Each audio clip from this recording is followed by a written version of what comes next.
Assalamualaikum. Welcome to my YouTube channel. Recently, I talked about past indefinite and past continuous tense. So today I define past perfect and past perfect continuous tense. So let's start past perfect tense.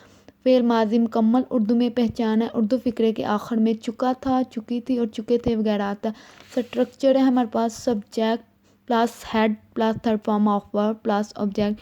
इसमें हमारे पास had use होगा, third form of verb use होगी। आगे हम negative की बात करें, पहले हम हेड की तरफ आते हैं। हेड जो है हमारे पास as a singular as a plural use होगा, जैसे कि he she it I we they you के लिए यूज़ होगा। अब हम नेगेटिव की बात करते हैं। Subject plus head not plus third form of verb plus object. Head के साथ हम नॉट का इजाफा करेंगे नेगेटिव में। अगर इंटेरोगेटिव की बात करें तो इंटेरोगेटिव में हेड जो हमारे पास स्टार्ट में आ जाएगा, बाकी हमारे पास subject third form of verb plus object और इसके आखिर में सवालिया का निशान आएगा। अब हम एग्जांपल्स की तरफ आते हैं। लड़कियां पहले ही गीत गा चुकी थी। The girls had already song song. Girls क्या है हमारे पास सब्जेक्ट है, हेड जो है हमारे पास हेल्पिंग वर्ब है, संग क्या है हमारे पास वर्ब है थर्ड फॉर्म ऑफ वर्ब, और सॉन्ग क्या है हमारे पास ऑब्जेक्ट। अगर हम नेगेटिव की एग्जांपल लें, तुमने इससे पहले इसको नहीं देखा था। We had not seen him before. Had not आ गया तो ये हमारे पास नेगेटिव है। क्या इसने पहले सांप नहीं मारा था। अब सांप नहीं मारा था और इसके आखिर में आप देख रहे हैं सवालिया का निशान है, तो ये हमारे पास इंटेरोगेटिव है। इसमें हेड हमारे पास स्टार्ट में आ जाएगा, he not kill the snake before, और इसके आखिर में सवालिया का निशान होगा। सो ये था हमारे पास पास्ट परफेक्ट टेंस। अब हम बात करते हैं past perfect continue tense. Past perfect continue tense फेल माजी मुकम्मल जारी उर्दू में पहचान है उर्दू फ़िक्रे के आखिर में रहा था, रही थी, रहे थे वगैरह आता है।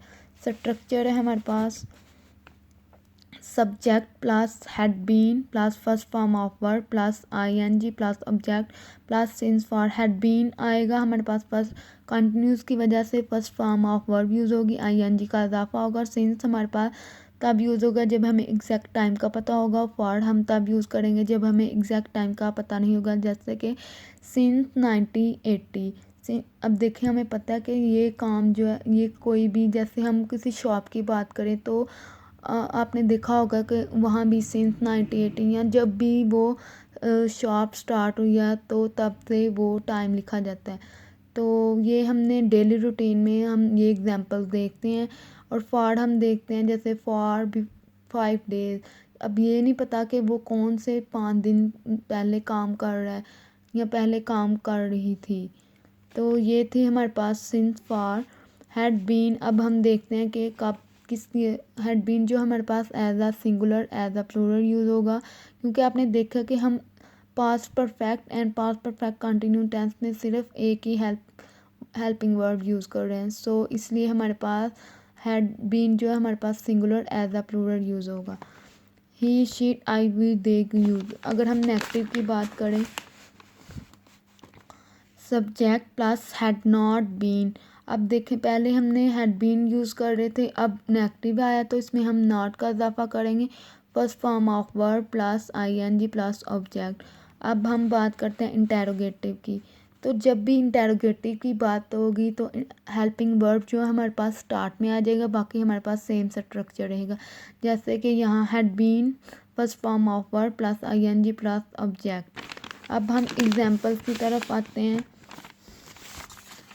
तुम अक्टूबर से इम्तिहान की तैयारी कर रहे थे। You had been preparing for the examination since October. You क्या है हमारे पास सब्जेक्ट है, हैड बीन जो है हमारे पास हेल्पिंग वर्ब यूज़ हो रहा है, प्रिपेयरिंग क्या है हमारे पास वर्ब है और इसके साथ साथ आईएनजी का इजाफा हो रहा है, हमारे पास first form of verb use हो रही है। एग्जामिनेशन क्या है हमारे पास ऑब्जेक्ट है, सिंस हम यूज़ कर रहे हैं, देखें ना सिंस अक्टूबर बता रहे हैं ना, तो इसमें हमें पता है कि ये इस अक्टूबर में एग्ज़ाम की तैयारी कर रहा है। जैसे कि सिंस मैं पहले बताया कि ये इसमें हमें एग्जैक्ट टाइम का पता है कि ये इस महीने पेपर की तैयारी कर रहा है। आगे हम फॉर की एग्जांपल लेते हैं। तुम 5 रोज़ से तकरीर तैयार कर रहे थे। You had been preparing the speech for 5 days. You क्या है हमारे पास सब्जेक्ट है, हैड बीन जो है हमारे पास हेल्पिंग वर्ब यूज हो रहा है, प्रिपेयरिंग क्या है हमारे पास वर्ब प्लस ING, स्पीच क्या है हमारे पास ऑब्जेक्ट। अब हम फॉर की बात कर रहे हैं तो इसमें हमें एग्जैक्ट टाइम का नहीं पता, क्योंकि हमने उसने कहा है कि फॉर 5 डेज। अब ये नहीं पता कि कौन से 5 डेज की बात कर रहा है, महीने के आखिर की, महीने की स्टार्ट की, या महीने के दरमियान की। इसमें हमें नहीं पता कि हमें एग्जैक्ट टाइम क्या है हमारे पास। तो ये था हमारा आज का टॉपिक। अगर वीडियो अच्छी लगी हो तो कमेंट, लाइक एंड सब्सक्राइब करें चैनल को। Thanks for watching.